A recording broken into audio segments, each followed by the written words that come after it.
Well, the new upholstery was delivered, and this was all done by Gary Jones with Great Plains Interiors out of Clinton, Oklahoma. And as you can see, he went with basically the original pattern, just different colors. Also carpet on the bottom. Here's the new headliner. And on the top side of the headliner, there is a channel that's stitched into it for a little spring rod to fit into, and this is what gives the headliner its shape. The forward portion of the aircraft, the spring rods are all one piece, whereas in the aft, they're split, and the split rods have 3 mounting points. These are the 3 mounting points for the split rods.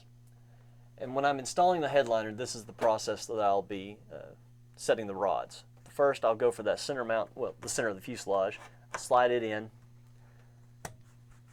go for the clip, and then I'm going to angle the rod a little bit to catch this clip just above the window, and then pull the rod into place. Okay, I'm going to go ahead and catch this first tab.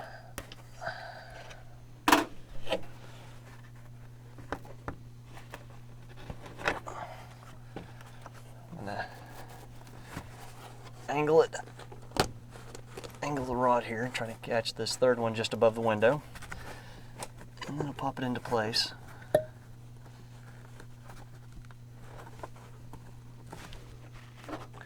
Take an X-Acto knife, make a little slit in this channel so that this tab can slide through.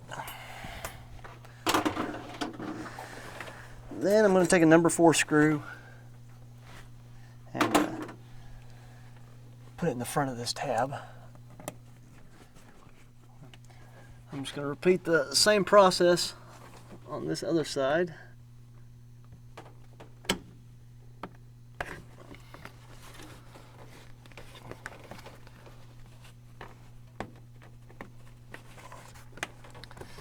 Catch this center mount. Take a number 4 screw. And it'll basically be the same process for all the rest of these little spring rods. Well, I've got the headliner in place, all the rods are set, and I'm stretching the leather to try to get the wrinkles out of it. And I'm getting it set by using a putty knife that's wrapped in masking tape just to help from tearing the leather. And I'll just press it up just behind these teeth here. And as I press it up, it'll catch on the teeth and hold it. Once I've gotten all that in place and stretched out, well, then I can start installing the plastics. I've got the original part that came out of the aircraft alongside the brand new replacement part that I'll be using. You can see the new part's a little longer, and I'm going to use the OEM as a template to set my cut lines on the new part. In most cases, I would not tell you to lay them over each other and trace your lines because there's too many variations and warpage and things like that can cause your cut lines to be off. But in this case, I am going to lay them over each other. Notice I'm going to use the OEM by putting it on the inside of the new part. This way, when I trace my cut lines, at best, I'll be just a hair long on the new part, and I'll buy just about a plastic thickness. All right, I've got the original placed firmly up against the new piece. I'm just going to make my lines. So as you can see, I have about a 90-degree angle I'm going to have to cut. And just like when working with sheet metal, I'm going to start by drilling a hole in the corner. If the corner rounded out, it'll help protect the plastic from splitting out when stressed. Now I'm going to use both a belt sander and a rasp to clean the edges up and square everything off. Now I'm going to go ahead and use this deburring tool to round my edges off and clean off all this sanded plastic. All right, perfect. We have just enough gap on both sides to the window for our window beading to fit in there and just to trim it out and give it a real nice look. Now I just need to locate the hole. And what I'm going to do is just lay the original on inside the new part and just put a pencil mark in there for the hole.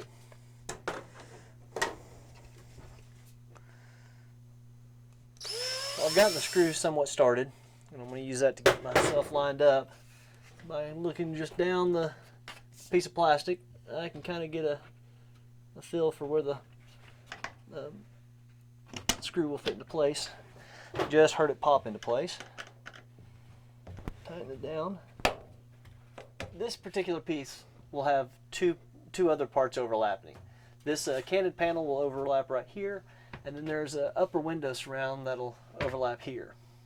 So I want to, of course, put this one on first. Once I've gotten all this plastic fitted, I will then remove it and then paint. I've already partially trimmed out this baggage door, and the way I got my cut lines is I took the new part, placed it over the door, and then just pencil marked where the latch and the hinges were. And then I took a drill bit, drilled my corners, made my cuts. For this little emergency latch, I just traced out my little rectangle, drilled holes in the corners, and then I used a pneumatic saw to cut it from the back side. If you don't have the pneumatic saw, you can just do about a half-inch drill bit and then use a file to cut away to the edges. And now I'm going to locate this hole onto the plastic so that I know where to put my spring clip. And I'm just going to hold the pencil lead right over the hole and mark it. Throughout this entire project, you'll see there's different ways of locating the old screw holes. I'm going to take the plastic off, drill my hole, and see how well she lines up. Perfect. And when I take this door off to paint it, I'll also paint these spring clips. All right, I'm going to install this forward kick panel. There's a few little obstacles to fit it around.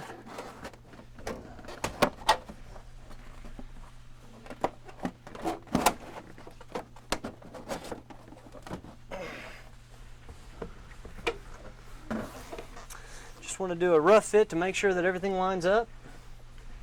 Looks like it does. Alrighty. I'm going to install this door panel now. The only hole that I'm going to have to cut is going to be for the door handle itself. And to get lined up for that, I'm going to set the panel on the tabs that hold it.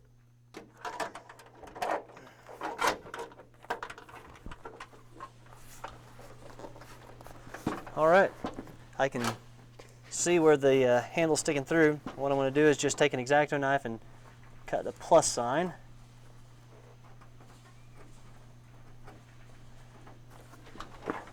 So now all I got to do is pop in all the little spring clips. I'm ready to start installing the new plastic parts into the aircraft. First thing you want to do is match parts up and make sure that the fit and function is correct. This part is PMA'd for this aircraft, but just by putting them together, I can see that they're the same part. The new one obviously is going to need a little bit of trimming.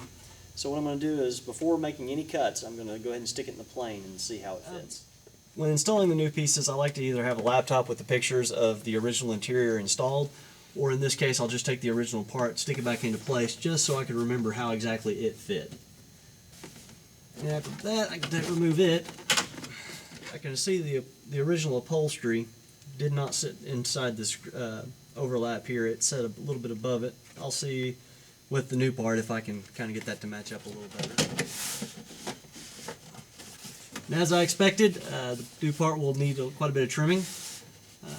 It's going to need quite a bit removed up off the top so it can move up into place. Also on this backside where it meets with the headliner, this is about a ½ inch of excess plastic that needs to be removed.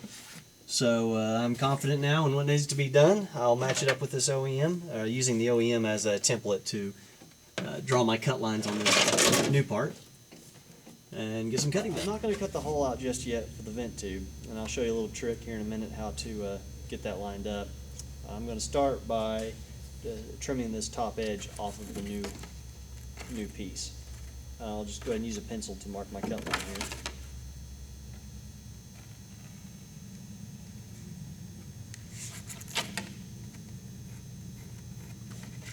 For marking my cut line for the aft edge of this door post, I'm just going to use my index finger as a guide and get the depth measured with the pencil. I can come back over here to the new part.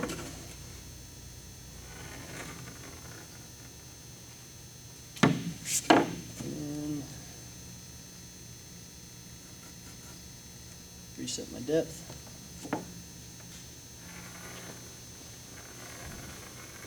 I'm going to cut a little past my cut line, just to leave a little excess for insurance just in case I'm off the lead.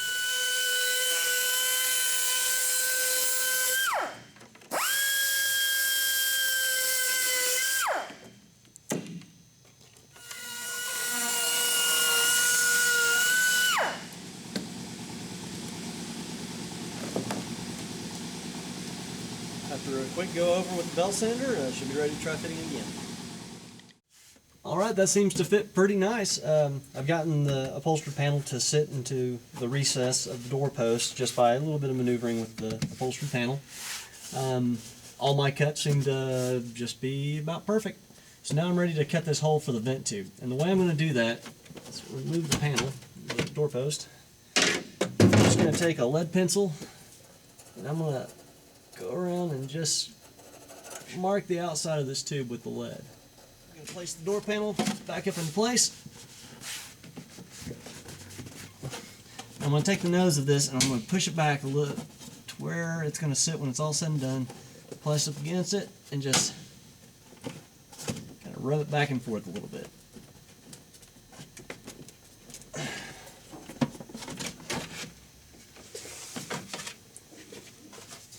You can see about 3/4 of a ring. I could do it again, but that's enough for what I need.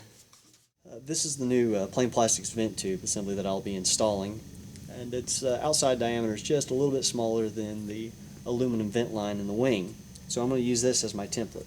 I've got, again, about 3/4 of a circle of the lead that I marked on the aluminum line.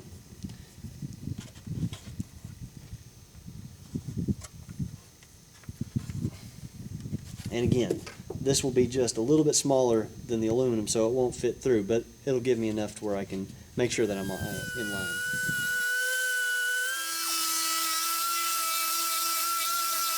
Alright, looks like we're pretty daggum close. I'm just going to take a little bit, about an 1/8 inch off on this leading edge. The doorpost fits nice and snug. It fits nicely around this vent tube housing. I'm going to go ahead and drill some mounting holes, and I'm going to use a hole finder or a strap duplicator to locate the holes. And I've shown this in tool in the tools video that we made to kind of show the operation of it.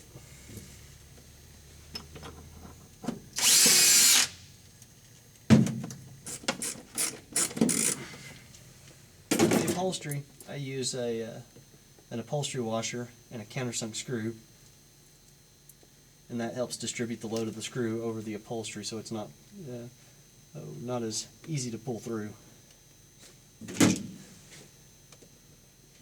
Alright, she's mounted. The only holes I'm missing are for the handles right here, but I'm going to wait till I have the handles to drill those.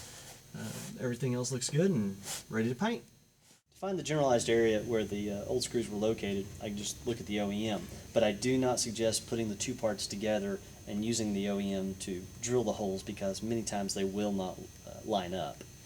And I've got the doorpost completely fitted, ready to go. As I've said earlier, that I do not suggest painting the part and then installing it, because then you just have to clean all your fingerprints off of it and all the smudging, and if you've scratched it, I know it takes a little extra work to install it, then have to pull it all right back out again, but it does make a cleaner, nicer looking product when it's all said and done with. And I'm going to use the SEM paint systems for this, and I'm using the color code. And there's detailed instructions on the SEM website and videos on the full prep system, but in this case I'm using the Sim Soap and the plastic and leather prep before using the aerosol paint. And this aerosol paint is very easy to use. It dries flat, so it helps cover up many mistakes that you can make. I'm going to install the plain plastics vent tube system. This is an STC vent tube, so it will require a 337 and an IA signature. But this is a locking vent tube made of plastic. When you twist it, you'll feel it lock. It won't pop out on you. Just twist it, pull out, and it opens. It's very simple to install. If you just twist the vent tube till you feel it click, and you can slide the two halves apart. You have a raised ridge on one, well, you have two ridges on the male tube, and then on the female tube you have 4 recesses where you can line it up multiple ways and it'll slide back together. The kit comes with a set of screws and washers, and also a couple pieces of felt that you can slide into the female tube to create a little bit more resistance so that it doesn't rotate as freely. I've started by removing this wing root fairing. It's just attached with some sheet metal screws. And then the instructions state that I want to drill a 3/32 hole through the aluminum vent line. And after I've drilled that hole, I can slide in the outer portion of the vent tube. After drilling the hole in the aluminum vent, I just take the outer tube assembly and just slide it into the vent line. Alright, I've got the screw and the washer. I'm going to go ahead and put it in. The one thing you're looking for with the washers is that you do not want the screw to completely go through the entire sidewall of the plastic outer tube, because then it'll score the inner tube and make it much more difficult to open.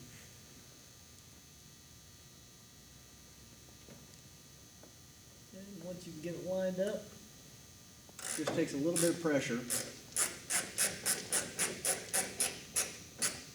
and it will hold it in place. I'm going to go inside and I'm going to make sure that the screw has not gone through the entire outer wall.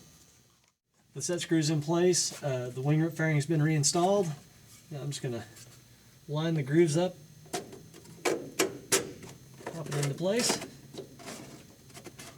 See, locks. Works great. The owner of this plane has asked me to install the ARFC sun visors, and they're very easy to install. Just loosening the center screw, sliding out the old sun visor and sliding in the new and retightening the screw is all that's required. But it is an STC item and will require a 337.